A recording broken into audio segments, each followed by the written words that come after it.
Hello friends, कैसे हैं आप लोग। तो फ्रेंड्स, आज आपका जो क्लास है यह मॉडर्न हिस्ट्री में मैं आपको पढ़ाऊंगा भारतीय राष्ट्रीय कांग्रेस से रिलेटेड एमसीक्यू एनसीईआरटी बेस्ड प्रश्न है फ्रेंड्स।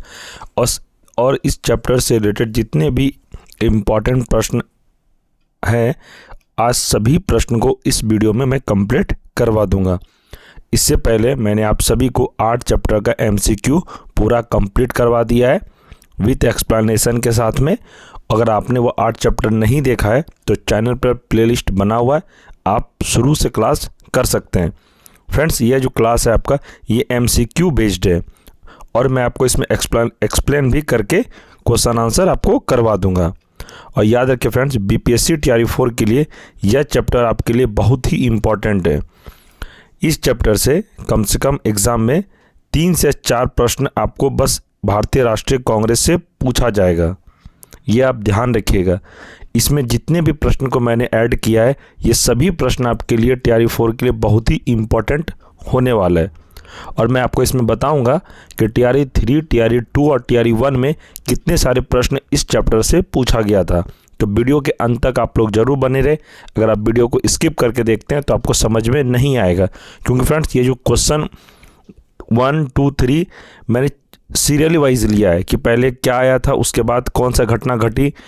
ऐसे में आपको एक दूसरे से क्वेश्चन को रिलेट करके समझ पाएंगे। और फ्रेंड्स, मैं आपको बस यही एडवाइस करूंगा कि एमसीक्यू जो मैंने अभी 8 चैप्टर कंप्लीट करा है, आपने नहीं देखा है तो चैनल पर प्लेलिस्ट बना हुआ है modern history MCQ NCERT based के नाम से, तो आप शुरू से एमसीक्यू क्लास कर सकते हैं। और फ्रेंड्स, मैं आपको बता दूं कि मॉडर्न हिस्ट्री का थ्योरी पोर्शन पूरा मैराथन क्लास मैं एक वीडियो में कंप्लीट करवा दिया हूं। अगर आपने वह वीडियो नहीं देखा है तो कृपया आप लोग वीडियो देख लें। और आपको यकीन दिलाता हूं, मॉडर्न हिस्ट्री का जो मैराथन क्लास मैंने 9.25 घंटे की क्लास करवा रखा है, वह क्लास देखने के बाद आपको किसी और का मॉडर्न हिस्ट्री का क्लास बिल्कुल भी देखने का ज़रूरत नहीं पड़ेगा, क्योंकि उस क्लास में मैं पूरा एनसीईआरटी का चैप्टर प्लस टॉपिक वाइज में पढ़ाया हूँ। उसमें एक भी ऐसा प्रश्न नहीं उसमें आपको छूटा मिलेगा जो कि उसमें नहीं ऐड किया गया। लगभग सारा चैप्टर में टॉपिक वाइज को कवर किया गया है, एक भी टॉपिक नहीं छूटा गया है हर चैप्टर में। जब आप क्लास करेंगे थ्योरी पोर्शन तो आपको पूरा मॉडर्न हिस्ट्री अच्छे से समझ में आ जाएगा। चैप्टर वाइज और टॉपिक वाइज में करवा रखा हूँ उसमें। अगर आपने वो वीडियो नहीं देखा है, मैं मैराथन वीडियो मॉडर्न हिस्ट्री का इस वीडियो के डिस्क्रिप्शन में मैं लिंक प्रोवाइड करवा दिया हूँ। आप लोग पहले मॉडर्न हिस्ट्री का पूरा थ्योरी पोर्शन देख लीजिए, जिससे आपको एग्ज़ाम में एक भी प्रश्न नहीं छूटेगा। अगर आप थ्योरी पोर्शन पढ़े रहेंगे फ्रेंड्स तो ये एमसीक्यू भी आपको अच्छे से समझ में आएगा। तो चलिए फ्रेंड्स शुरू करते हैं। अगर फ्रेंड्स आप लोगों में कोई नए हैं, चैनल को सब्सक्राइब कर लें और वीडियो को लाइक जरूर कर दें। चलिए, पहला प्रश्न है, भारतीय राष्ट्रीय कांग्रेस की स्थापना कब हुई? तो इसका आंसर है वर्ष 1885 में। इसे आप ध्यान रखिएगा। यह प्रश्न टीआरई 2 में यही प्रश्न को पूछा गया था, सेम टू सेम। क्योंकि फ्रेंड्स आपको पता है कि जो मैं आपको प्रश्न करवाऊँ ये एनसीईआरटी का ही प्रश्न है। डायरेक्ट आपको ऐसा ही प्रश्न एग्जाम में डायरेक्ट देखने को मिलेगा, मैं आपको यकीन दिलाता हूँ। अगर आपको विश्वास ना हो तो आप प्रीवियस ईयर का क्वेश्चन पेपर उठा के देख लीजिए, तब आपको लगेगा कि जो मैं कह रहा हूँ वो सही है। इसका सॉल्यूशन देखते हैं। भारतीय राष्ट्रीय कांग्रेस की स्थापना 28 दिसंबर 1885 को बम्बई के ग्वालियर टैंक स्थित गोकुलदास तेजपाल संस्कृत कॉलेज के भवन में की गई। इसमें 72 प्रतिनिधियों ने भाग लिया, जिसकी अध्यक्षता वोमेश चंद्र बनर्जी ने की। इसकी स्थापना एओयूम द्वारा की गई थी, जो एक अवकाश प्राप्त अंग्रेज अधिकारी थे।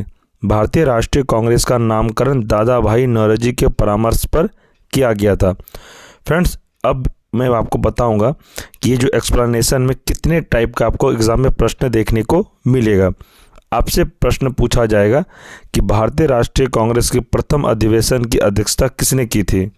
आपको बताना है वोमेश चंद्र बनर्जी भारतीय राष्ट्रीय कांग्रेस के पहले अध्यक्ष थे। कौन? तो वोमेश चंद्र बनर्जी थे। और आपको ये भी पूछा जाएगा कि भारतीय राष्ट्रीय कांग्रेस की स्थापना कब हुई थी, पूरा डेट के साथ। तो आपको 28 दिसंबर 1885 याद रखना है। इसमें फ्रेंड्स एक प्रश्न और बन रहा है, आपको एग्जाम में पूछा जाएगा कि भारतीय राष्ट्रीय कांग्रेस की स्थापना किसके द्वारा की गई थी, तो ये ब्रिटिश अधिकारी थे एओ ह्यूम के द्वारा की गई थी। इसे भी आप ध्यान रखिएगा।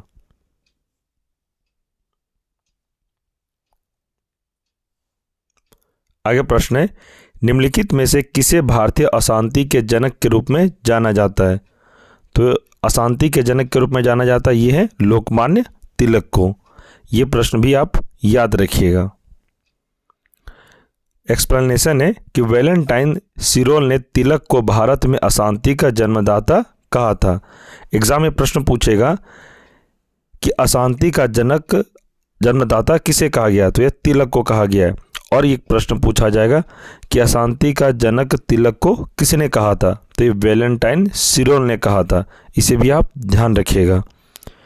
इसी विषय पर तिलक ने सिरोल पर मानहानि का मुकदमा किया, जिसमें वे हार गए थे। लोगों में राष्ट्रवाद की भावना को जागृत करने के लिए तिलक ने 1893 में गणेश उत्सव एवं 1895 में शिवाजी उत्सव की शुरुआत की। इसे भी आप याद रखिएगा। आगे प्रश्न है, शेरे पंजाब के नाम से इनमें से कौन प्रसिद्ध थे? तो शेरे पंजाब के नाम से प्रसिद्ध थे लाला लाजपत राय। इसे भी आप ध्यान रखिएगा। सॉल्यूशन देखते हैं कि शेरे पंजाब व पंजाब केसरी। आपको प्रश्न पूछा जाएगा फ्रेंड्स कि पंजाब केसरी के नाम से किसे जाना जाता है, तो पंजाब केसरी भी लाला लाजपत को ही जाना जाता है। आपको एग्जाम में ऐसे भी प्रश्न पूछेगा, शेरे पंजाब भी लाला लाजपत राय का ही दूसरा नाम है और पंजाब केसरी के नाम से भी लाला लाजपत राय को ही जाना जाता है। ये दो प्रश्न आप याद रखिएगा। मुझे ऐसा लगता है ये प्रश्न आपका टीआरई 4 में पूछा जा सकता है, क्योंकि पंजाब केसरी के नाम से टीआरई 3 जो मार्च में एग्ज़ाम करवाया गया था, पेपर लीक की वजह से वो एग्ज़ाम को कैंसिल करना पड़ा था। ये प्रश्न को पूछा गया था डायरेक्ट कि पंजाब केसरी के नाम से कौन प्रसिद्ध हैं, तो आपको आंसर बताना लाला लाजपत राय प्रसिद्ध हैं। इन्होंने 1888 में इलाहाबाद में हुए कांग्रेस के सम्मेलन में भाग लेकर राजनीतिक जीवन की शुरुआत की। वे भारतीय राष्ट्रीय कांग्रेस में गरम दल के नेता थे। लाला लाजपत राय किसके नेता थे, तो गरम दल के नेता थे। पंजाब में 1906 में क्रांतिकारी आंदोलन का प्रसार हुआ। सरकार ने रावलपिंडी में आंदोलन को कुचलने की दृष्टि से सार्वजनिक सभाओं पर रोक लगा दी थी। लाला लाजपत राय व अजीत सिंह शहीद भगत सिंह के चाचा की गिरफ्तार कर मांडेल जेल भेज दिया। इसे भी आप याद रखिएगा।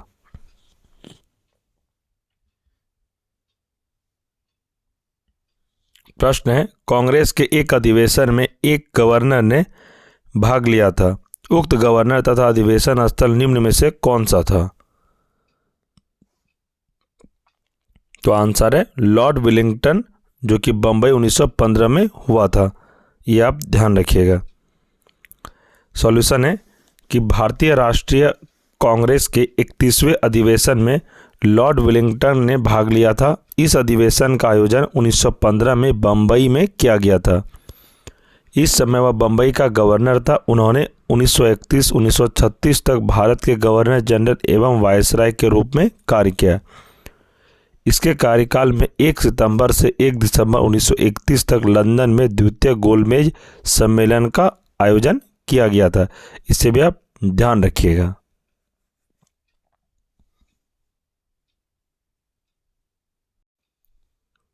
आगे प्रश्न देखते हैं। प्रश्न है, 1938 के भारतीय राष्ट्रीय कांग्रेस के हरिपुरा अधिवेशन की अध्यक्षता किसने की थी? तो इस प्रश्न का सही आंसर है ऑप्शन डी, सुभाष चंद्र बोस ने हरिपुरा अधिवेशन की अध्यक्षता की थी। इसे भी आप ध्यान रखिएगा। कांग्रेस के हरिपुरा अधिवेशन की अध्यक्षता सुभाष चंद्र बोस ने फरवरी 1948 में की थी। यह कांग्रेस का 52वां अधिवेशन था। दूसरी बार 1939 में त्रिपुरी मध्य प्रदेश कांग्रेस अधिवेशन में गांधी जी के विरोध के बाद भी अध्यक्ष पद के लिए चुन लिए गए थे, जिसमें इन्होंने पट्टाभी सीतारामैया को पराजित किया था। पराजय के बाद गांधी जी ने कहा पट्टाभी कि हार मेरी हार है। इसे भी आप ध्यान रखिएगा। आगे प्रश्न है, जब भारत स्वतंत्र हुआ उस समय कांग्रेस के अध्यक्ष कौन थे? तो उस समय कांग्रेस के अध्यक्ष थे JB कृपलानी। इसे अभी आप ध्यान रखिए, ये BBI आप नोट डाउन कर सकते हैं। आचार्य JB कृपलानी भारत के स्वतंत्रता के समय भारतीय राष्ट्रीय कांग्रेस के अध्यक्ष थे। उन्होंने 1946 में मेरठ में आयोजित भारतीय राष्ट्रीय कांग्रेस के अधिवेशन की अध्यक्षता की थी। उनका पूरा नाम जीवट राम भगवान दास कृपलानी था। उन्होंने विजिल नाम से एक साप्ताहिक पत्रिका निकालना प्रारंभ किया और किसान मजदूर प्रजा पार्टी अथवा प्रजा पार्टी का गठन किया था। इसे भी आप ध्यान रखिएगा। आगे प्रश्न है, कांग्रेस के नरम दल के नेताओं की आंदोलन की रणनीति थी। तो क्या रणनीति थी? इसका था राज वाम बंद है। प्रश्न है, 1908 में स्वतंत्रता संग्राम के किस उग्रवादी नेता को 6 वर्ष कारावास की सजा दी गई थी? तो यह थे बाल गंगाधर तिलक को। केसरी में वर्णित लेखों के फलस्वरूप बाल गंगाधर तिलक पर राजद्रोह का मुकदमा चलाया गया और 24 जून 1908 को 6 वर्ष का कारावास देकर मांडले जेल में कैद कर दिया गया। यहीं पर अपने कारावास के समय तिलक ने Arctic home of the Vedas एवं गीता रहस्य नामक पुस्तकों की रचना की थी। इसे भी आप ध्यान रखिएगा। आगे प्रश्न है, भारतीय राष्ट्रीय कांग्रेस के किस अधिवेशन में बाल गंगाधर तिलक ने अभिव्यक्ति किया था? स्वराज मेरा जन्मसिद्ध अधिकार है, मैं इसे लेकर रहूँगा। ये किस अधिवेशन में कहा गया था? तो यह अधिवेशन थे लखनऊ अधिवेशन 1916 में। 1916 में लखनऊ में आयोजित भारतीय राष्ट्रीय कांग्रेस के वार्षिक अधिवेशन में अपने भाषण के दौरान बाल गंगाधर तिलक ने कहा कि स्वराज मेरा जन्मसिद्ध अधिकार है और मैं उसे लेकर रहूँगा। 1916 में तिलक ने स्वशासन की प्राप्ति के उद्देश्य से होम रूल की स्थापना की। होम रूल का अर्थ था अंग्रेजी साम्राज्य के अंतर्गत स्वायत्तता प्राप्त करना। इसे भी आप ध्यान रखिएगा। आपको यहाँ से प्रश्न पूछा जाएगा फ्रेंड्स कि बाल गंगाधर ने स्वराज मेरा जन्मसिद्ध अधिकार है ये किस अधिवेशन में कहा था? तो आपको बताना है लखनऊ अधिवेशन 1916 में कहा था। इस बात का आप ध्यान रखिएगा।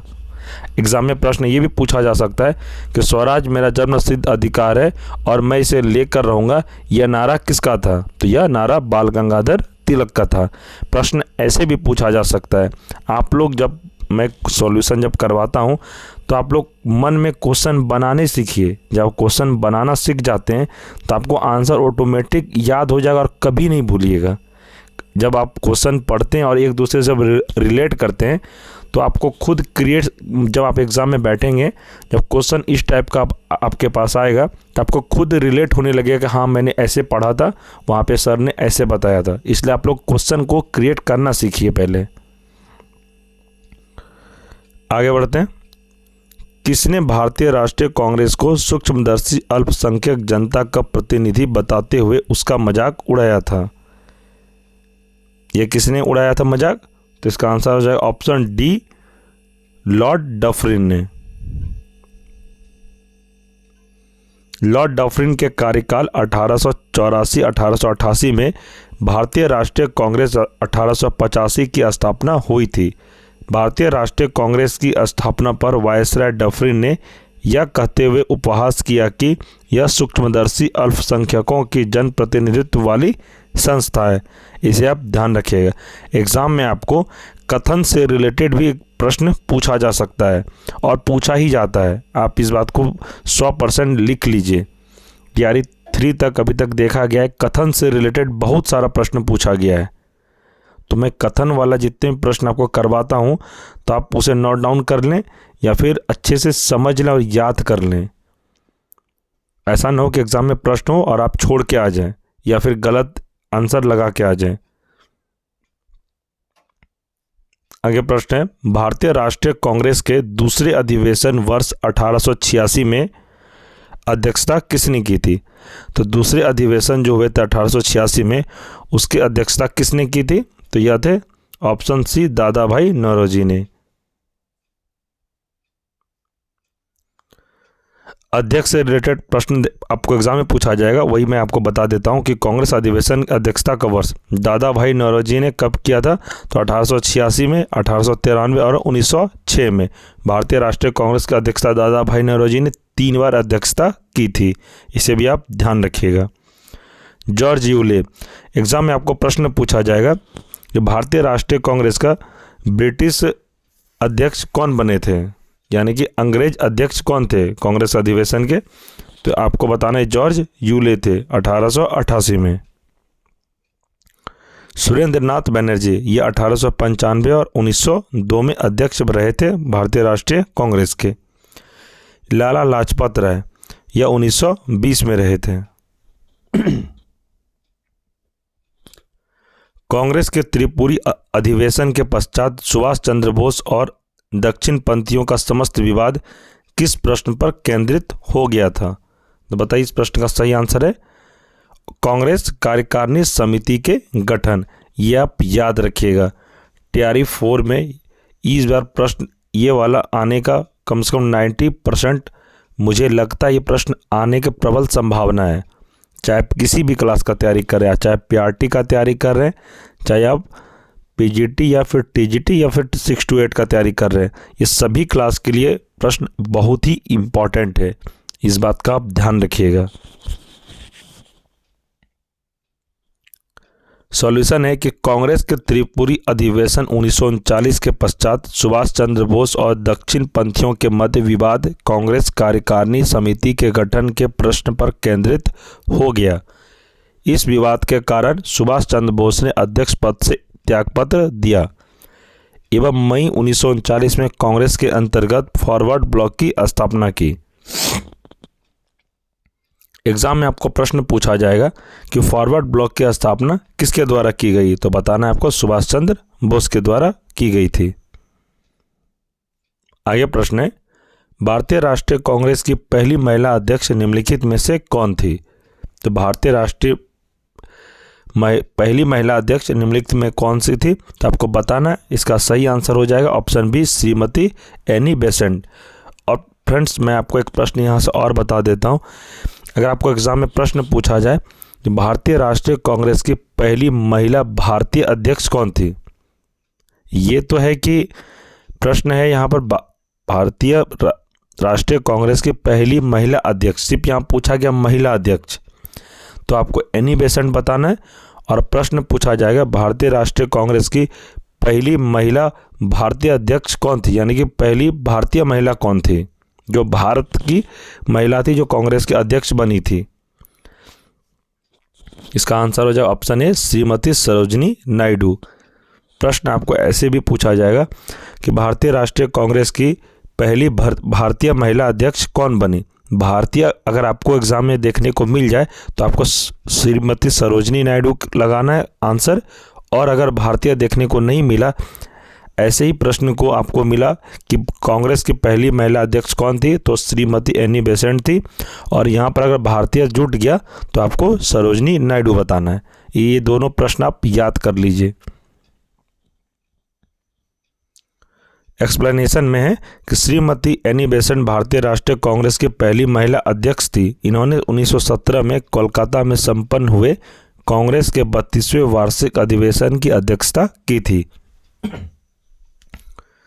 एनी बेसेंट ने सितंबर 1916 में मद्रास में Akhil Bharatiya home rule league की स्थापना की। कांग्रेस की प्रथम भारतीय महिला अध्यक्ष सरोजिनी नायडू थी। अभी मैंने आपको बताया, इसमें भी वही लिखा आ रहा है, आप लोग ध्यान देके पढ़िए इसको पहले, जिन्होंने 1925 में कानपुर में हुए अधिवेशन की अध्यक्षता की थी। ये प्रश्न को फ्रेंड्स आप अच्छे से नोट डाउन कर लीजिएगा। आगे प्रश्न है, लोकनायक के नाम से किसे जाना जाता है? तो लोकनायक के नाम से जाना जाता है जयप्रकाश नारायण को। यह आप ध्यान रखिएगा। लोकनायक के नाम से प्रसिद्ध जयप्रकाश नारायण ने इंदिरा गांधी की सरकार के विरुद्ध 5 जून 1974 को गांधी मैदान पटना से संपूर्ण क्रांति का आह्वान किया। 1998 में इन्हें भारत रत्न मरणोपरांत से सम्मानित किया गया था। ये बात का आप ध्यान रखिएगा। आगे प्रश्न है, निम्नलिखित में से किसका संबंध बिहार सोशलिस्ट पार्टी से था? तो यह थे जयप्रकाश नारायण। और फ्रेंड्स, ये बिहार से रिलेटेड प्रश्न है, तो आपको ये प्रश्न नोट डाउन कर लेना है, क्योंकि आपको एग्जाम में TR4 में 3 से 4 प्रश्न ऐसा आएगा जो कि बिहार से ही रिलेटेड पूछा जाएगा। तो जितने भी बिहार से रिलेटेड प्रश्न हैं वो प्रश्न आप अच्छे से नोट डाउन करके इसको याद कर लीजिए, क्योंकि ये बिहार से संबंधित प्रश्न है। तो ये प्रश्न आपके TR4 में आने का प्रबल संभावना है। 90% मुझे लगता है प्रश्न को इस बार पूछा जा सकता है आपके एग्जाम में। जयप्रकाश नारायण बिहार सोशलिस्ट पार्टी से जुड़े थे। 1931 में बिहार सोशलिस्ट पार्टी का गठन गंगा शरण सिंह, रामवृक्ष बेनीपुरी और रामानंद मिश्र आदि ने किया था। इसे आप ध्यान रखिएगा। आगे प्रश्न है, 1934 में कांग्रेस समाजवादी पार्टी का गठन किसके द्वारा किया गया था? तो ये क्या किया गया था? ऑप्शन बी, जयप्रकाश नारायण एवं आचार्य नरेंद्र देव के द्वारा। 1934 में कांग्रेस समाजवादी पार्टी का गठन कांग्रेस के भीतर ही जयप्रकाश नारायण, योगेंद्र शुक्ल, मीनू मसानी और आचार्य नरेंद्र देव द्वारा किया गया था। इस पार्टी के अध्यक्ष आचार्य नरेंद्र देव थे तथा जयप्रकाश नारायण इसके महासचिव थे। इसका प्रथम अखिल भारतीय सम्मेलन 21 अक्टूबर 1934 को बंबई में हुआ था। इसे आप ध्यान रखिएगा। आगे प्रश्न है, निम्नलिखित में से किसने ऐतिहासिक 1932 के पूना समझौते पर हस्ताक्षर नहीं किए थे? तो इसका सही आंसर हो जाएगा option D, Mahatma Gandhi, MK Gandhi, यानी कि महात्मा गांधी। 24 सितंबर 1932 के पूना समझौते पर डॉक्टर अंबेडकर दलित वर्ग की ओर से और पंडित मदन मोहन मालवीय हिंदू जाति की ओर से हस्ताक्षर किए। इस समझौते के अंतर्गत अंबेडकर ने हरिजनों के पृथक प्रतिनिधित्व की मांग को वापस ले लिया, संयुक्त निर्वाचन के सिद्धांत को स्वीकार, इसके साथ ही दलितों के लिए आरक्षित 71 स्थानों को बढ़ाकर 147 कर दिया। इसे आप याद रखिएगा। आगे प्रश्न है, पूना समझौता का संबंध था, तो ये किससे संबंध था? तो यह दलित वर्ग से संबंधित था। पूना समझौता महात्मा गांधी तथा भीमराव अंबेडकर के मध्य 24 सितंबर 1932 को हुआ था। पूना समझौते का मुख्य उद्देश्य दलित वर्ग को प्रांतीय विधानमंडल के प्रतिनिधित्व प्रदान करता है। यह आप याद रखिएगा। आगे प्रश्न है, अखिल भारतीय दलित वर्ग का संघ स्थापित किया गया था, तो किया गया था कहाँ पर? तो यह जगह डॉक्टर भीमराव अंबेडकर के द्वारा। यह प्रश्न को याद रखिएगा। दलित वर्ग के अधिकारों को सुनिश्चित करने के लिए डॉक्टर भीमराव अंबेडकर ने वर्ष 1920 में अखिल भारतीय दलित वर्ग संघ all India depressed class federation की स्थापना की। इसके अतिरिक्त इन्होंने स्वर्ण हिंदुओं तथा अछूतों में सामाजिक समानता के सिद्धांत के प्रचार हेतु समाज समता संघ की स्थापना की थी। ये भी आप याद रखिएगा। आगे प्रश्न है, महात्मा गांधी ने प्रथम आमरण अनशन कब प्रारंभ किया था? तो ये कब किया था? तो ये कम्युनल अवार्ड के समय में किया था। तत्कालीन ब्रिटिश प्रधानमंत्री रेमजे मैकडॉनल्ड ने सांप्रदायिक पंचाट 16 अगस्त 1932 के द्वारा मुसलमानों एवं सिखों के अतिरिक्त अब दलित वर्ग की भी अल्पसंख्यक का दर्जा प्रदान कर दिया। अंबेडकर ने इसका समर्थन किया, परंतु गांधी जी ने इस पंचाट के विरुद्ध 20 सितंबर 1932 को यरवदा सेंट्रल जेल में प्रथम आमरण अनशन प्रारंभ कर दिया। मदन मोहन मालवीय के प्रयासों से पूना में गांधी व अंबेडकर के मध्य एक समझौता हुआ, जिसे पूना पैक्ट के नाम से जाना जाता है। इस बात का आप ध्यान रखिएगा। आगे प्रश्न है, हाली पद्धति संबंधित थी, तो किससे संबंधित थी? यह बंधुआ मजदूरी से संबंधित थी। हाली पद्धति बंधुआ मजदूर व बंधुआ मजदूरी से संबंधित है। यह मुख्यतः बारदोली क्षेत्र से संबंधित है, जहां निम्न जनजातीय, जिन्हें कालिप राज्य के लोग उच्च जातियों के यहाँ पुश्तैनी मजदूर के रूप में कार्य करते थे। इसे आप ध्यान रखिएगा। आगे प्रश्न है, कांग्रेस की प्रथम महिला अध्यक्ष कौन थी? तो कांग्रेस की प्रथम भारतीय महिला अध्यक्ष, यहाँ देखिए ये प्रश्न को मैं आपको इससे पहले भी प्रश्न में समझा दिया था कि कांग्रेस की प्रथम भारतीय अगर आ जाएगा तो आपको सरोजनी नायडू बताना है। अगर एग्जाम में आपको पूछा जाएगा कि कांग्रेस की प्रथम महिला अध्यक्ष कौन थी, अगर भारतीय नहीं रहेगा, सिर्फ रहेगा प्रथम महिला अध्यक्ष कौन थी, तो एनी बेसेंट आपको बताना है। अगर भारतीय जुटा हुआ रहेगा प्रश्न में रहेगा कि भारतीय, तो आपको सरोजनी नायडू बताना है। अगर भारतीय नहीं रहेगा और सिर्फ रहेगा कि कांग्रेस के प्रथम महिला अध्यक्ष बताइए, तो आपको एनी बेसेंट आंसर लगाना है। इसे आप ध्यान रखिएगा।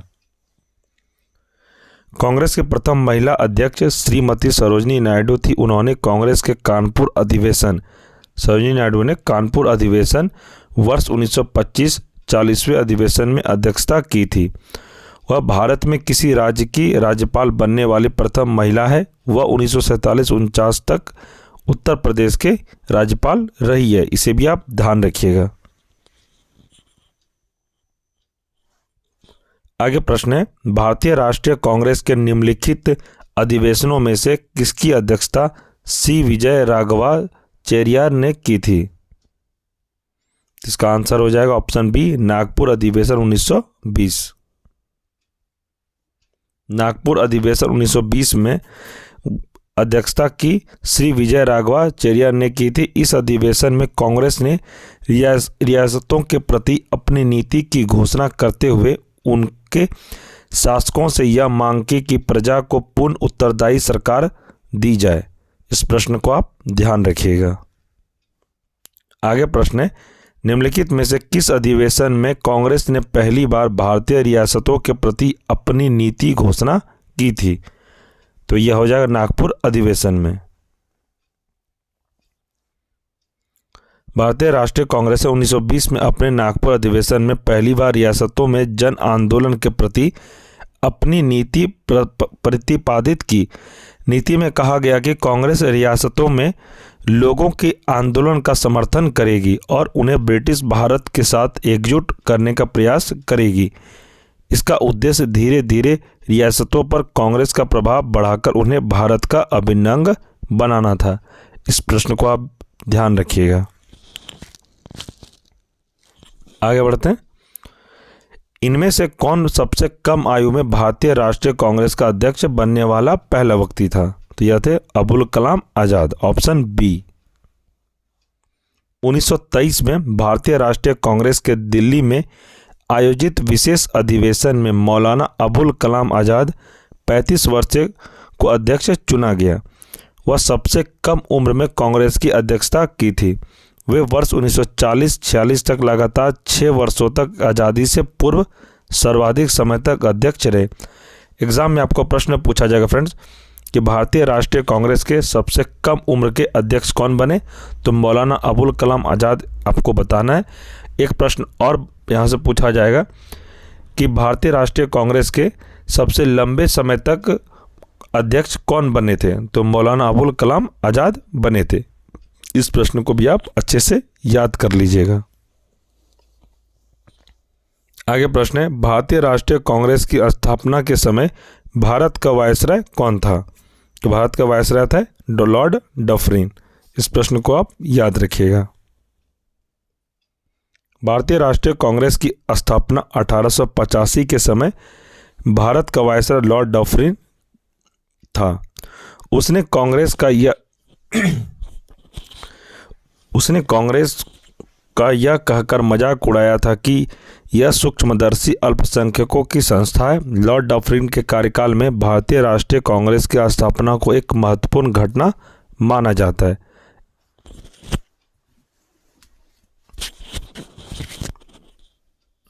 आगे है, निम्नलिखित में से किस भारतीय राष्ट्रीय कांग्रेस के अधिवेशन में जवाहरलाल नेहरू ने समाजवाद को भारत की समस्याओं को हल करने की कुंजी बताया? तो आपको बताइए, इस प्रश्न का आंसर है ऑप्शन बी, लखनऊ।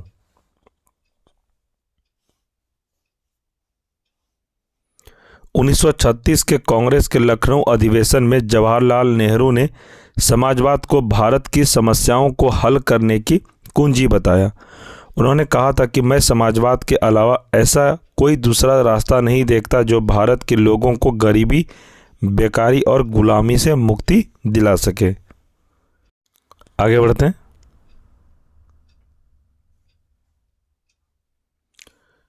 इसमें कहा गया कि कांग्रेस के संबंध में विभिन्न नेताओं के वक्तव्य, किसने क्या कहा था, इससे भी प्रश्न एग्जाम में पूछा जाता है। तो फ्रेंड्स, आप लोग ये बहुत सारा इंपॉर्टेंट है, इसी में से आपको एक प्रश्न देखने को एग्जाम में 100% मैं कहता हूँ रहेगा, आप लिख लीजिए इसको। एक कथन से रिलेटेड प्रश्न है। तो बिपिन चंद्र पाल ने क्या कहा था कांग्रेस से रिलेटेड? तो कांग्रेस एक प्रकार की याचना करने वाली संस्था है। ये किसने कहा था? तो ये बिपिन चंद्र पाल ने कहा था। आगे, बाल गंगाधर तिलक, इनका क्या कथन था कि यदि वर्ष में एक बार मेढक की तरह टर्राएंगे तो कुछ नहीं मिलेगा। ये कथन बाल गंगाधर तिलक का था। प्रश्न आपको एग्जाम में पूछा जाएगा कि यह कथन बताइए कि यदि वर्ष में एक बार मेढक की तरह टर्राएंगे तो कुछ नहीं मिलेगा, यह कथन किसका है? तो यह कथन बाल गंगाधर तिलक का है। ऐसे ही प्रश्न एग्जाम में आपको पूछा जाएगा। तीसरा है पट्टाभी सीतारमैया, इनका कथन था कि कांग्रेस की स्थापना संबंधी कारकों पर पर्दा पड़ा है। इसे भी आप ध्यान रखिएगा। लॉर्ड ऑफ कर्जन, फ्रेंड ये VVI आप मतलब 10 बार VVI आप इस प्रश्न को लिख लीजिए। लॉर्ड कर्जन से रिलेटेड एग्जाम में बहुत बार पूछा गया है। बिहार में जितने भी एग्जाम हुआ है अभी तक में, लॉर्ड कर्जन का ही कथन ज़्यादातर पूछा गया है। इनका कथन था कि कांग्रेस लड़खड़ा कर गिर रही है, भारत में रहते हुए मेरी इच्छा है कि मैं इसके शांतिपूर्ण अवसान में अपना सहयोग दे सकूं। यह कथन लॉर्ड कर्जन का है। तो इसे भी आप अच्छे से लिख लीजिए और याद कर लीजिएगा। यह प्रश्न को ही पूछा जाता था ज़्यादातर एग्जाम में।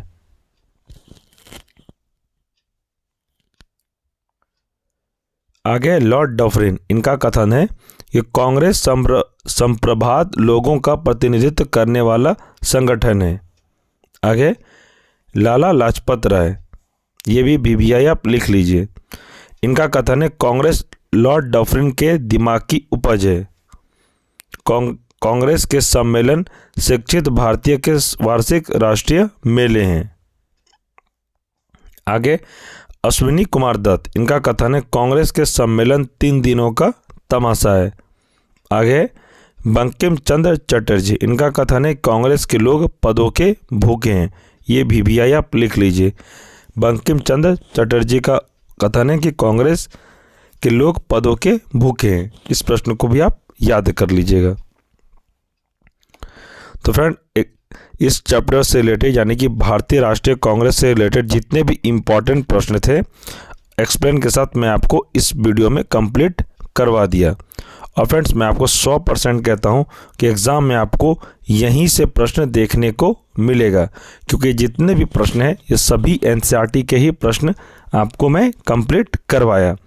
और फ्रेंड्स, अगर आपने मॉडर्न हिस्ट्री का थ्योरी पोर्शन नहीं देखा है, मैं बार बार कहता हूँ 9.25 घंटे की मैराथन क्लास मॉडर्न हिस्ट्री का मैंने कंप्लीट करवा दिया है। अगर आपने नहीं देखा है तो आप उसको अच्छे से एक बार देख लीजिए। उसके बाद आपको थ्योरी पोर्शन मॉडर्न हिस्ट्री का कहीं से भी देखने का ज़रूरत नहीं पड़ेगा। इस बात का आप ध्यान रखिएगा। और फ्रेंड्स, मैं आपको एक बात बता दूं, अगर आपको एग्ज़ाम से रिलेटेड किसी भी तरह का कोई प्रश्न पूछना हो तो आप कमेंट सेक्शन में ज़रूर लिखें, मैं आपको रिप्लाई ज़रूर दूंगा। और फ्रेंड्स, इस चैनल पर अभी पॉलिटी का क्लास और ज्योग्राफी, साइंस, बायोलॉजी का क्लास चल रहा है और सभी का प्लेलिस्ट बना दिया गया है। अगर आप TRE 4 का तैयारी कर रहे हैं तो चैनल से जुड़कर आप सभी सब्जेक्ट का तैयारी कर सकते हैं। और फ्रेंड्स, पॉलिटी का जो MCQ है, बिहार में जितने भी एग्ज़ाम अभी कंडक्ट कराया गया है, मैं चैप्टर वाइज आप सभी को MCQ पॉलिटी में कंप्लीट करवा रहा हूँ, जिसमें से अभी 4 चैप्टर कंप्लीट हो गया है। अगर आप नहीं देखें तो उसका भी प्लेलिस्ट बना हुआ है, आप जाके क्लास कर सकते हैं। जितने भी स्टूडेंट हैं तैयारी 4 का तैयारी करने के वाले, वो सभी स्टूडेंट से मेरा एक ही रिक्वेस्ट है, अगर आप तैयारी कर रहे हैं तो आप अच्छे से तैयारी करिए और एनसीईआरटी को ही पढ़िए। आप कहीं से भी पढ़िए, ऐसा नहीं मैं आपको फोर्स करूँगा कि आप मेरे ही चैनल से पढ़िए। आपको कहीं और भी अच्छा लग रहा है पढ़ने में, अगर आप पहले देख लीजिए एनालिसिस करके कि एनसीईआरटी पढ़ा रहे हैं कि नहीं पढ़ा रहे हैं। आप खुद से भी आपको पढ़ना हो तो आप एनसीईआरटी की ही बुक पढ़िए। और मैं जो आपको प्रश्न उत्तर और जितने भी क्लास अभी तक थ्योरी पोर्शन भी करवाया हूँ और करवा रहा हूँ, ये सभी एनसीईआरटी के ही प्रश्न हैं। इसलिए फ्रेंड्स मैं आपको रिक्वेस्ट यही करूँगा कि तैयारी 4 में अगर सिलेक्शन लेना है आपको, तो आप एनसीईआरटी ही आपको पढ़ना पड़ेगा। आप चाहे कुछ भी कर लो, बीपीएससी का आप एनालिसिस प्रीवियस ईयर प्रश्न उत्तर करिएगा। बीपीएससी ज़्यादातर एनसीईआरटी और एससीईआरटी से ही प्रश्न पूछा गया है। तो फ्रेंड्स मैं आपको लास्ट टाइम बता दूं कि मॉडर्न हिस्ट्री का मैराथन क्लास कंप्लीट हो गया है और उसका लिंक मैं इस वीडियो के डिस्क्रिप्शन में दे दिया हूं। आप लोग पहले मॉडर्न हिस्ट्री का थ्योरी पोर्शन क्लास अच्छे से कर लीजिए। 9.25 घंटे की क्लास है। मुझे पता है कि आपका एक बार में आप नहीं कर पाइएगा क्लास, तो आप उसको 3 दिन में कंप्लीट कर लीजिए और उसका पीडीएफ नोट्स भी टेलीग्राम पर प्रोवाइड करवा दिया गया है। आप पहले क्लास करिए, उसके बाद आप पीडीएफ जब पढ़िएगा तो आपको अच्छे से पूरा कंप्लीट हो जाएगा, एक भी डाउट नहीं बचेगा। और जितना डाउट बचा भी रहेगा उसके बाद सेम टू सेम ऐसे ही चैप्टर वाइज एमसीक्यू मैं आपका करवा रहा हूँ। पहले आप थ्योरी करिए, फिर चैप्टर वाइज एमसीक्यू जो मैं करवा रहा हूँ, ये करने के बाद आपका एक भी प्रश्न में डाउट नहीं रहेगा। और उसके बाद भी अगर आपको डाउट रहता है और किस एग्ज़ाम से रिलेटेड कोई प्रश्न आपको पूछना है तो आप टेलीग्राम पर मुझे मैसेज कर सकते हैं, मैं आपको रिप्लाई ज़रूर दूंगा। और फ्रेंड्स आपको किसी भी तरह का कोई प्रॉब्लम हो, आप मेरे से बात करना चाहते हैं, बहुत स्टूडेंट को मैंने अपना कॉन्टैक्ट नंबर शेयर कर दिया है। आपको एग्ज़ाम से रिलेटेड कोई प्रश्न पूछना हो या पीडीएफ नोट्स से रिलेटेड कि आपको ये नोट्स नहीं मिला है, जितने नोट्स मैंने अभी तक टेलीग्राम ग्रुप में प्रोवाइड करवाया, अगर आपको नहीं मिला है तो आप हमें इस नंबर पर कॉन्टैक्ट करिए। आप हमें मैसेज भी कर सकते हैं या आप हमें कॉल भी कर सकते हैं। अगर आपको लगे कि नहीं मुझे सर से बात करनी है तो आप हमें कॉल भी कर सकते हैं।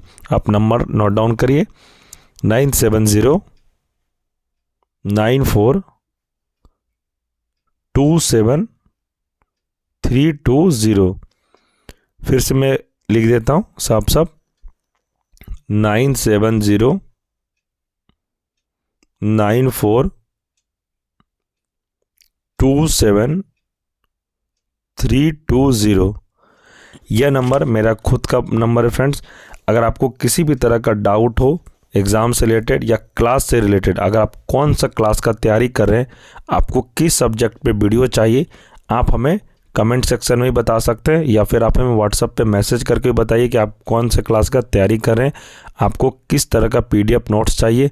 और अभी तक मैंने जितने टेलीग्राम ग्रुप में पीडीएफ नोट्स प्रोवाइड करवाया है, अगर आपको नहीं मिला है तो आप मुझे पर्सनली भी मैसेज कर सकते हैं कि हाँ सर मुझे ये वाला नोट्स नहीं मिला है, आप मुझे सेंड कर दिए, तो मैं आपको पर्सनली व्हाट्सएप पे या आप मुझे टेलीग्राम पर भी मैसेज करिएगा तो मैं आपको टेलीग्राम पर भी प्रोवाइड करवा दूंगा।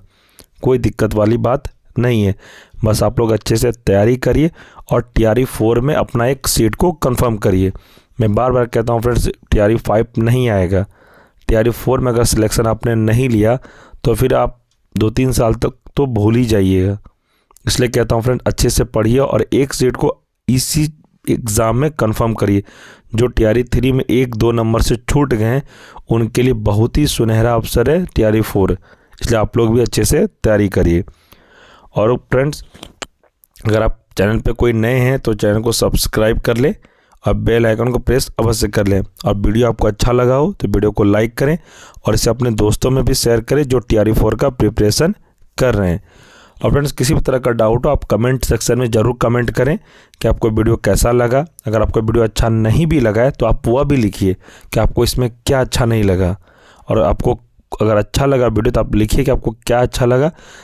आप जब कमेंट करते हैं फ्रेंड्स तो हमें सेल्फ मोटिवेट मिलता है कि हाँ मेरे द्वारा पढ़ाया गया आपको अच्छा लग रहा है और आप अच्छे से समझ भी रहे हैं, और भी अच्छे से आप लोगों के लिए वीडियो और क्लास में करवाता रहूँगा।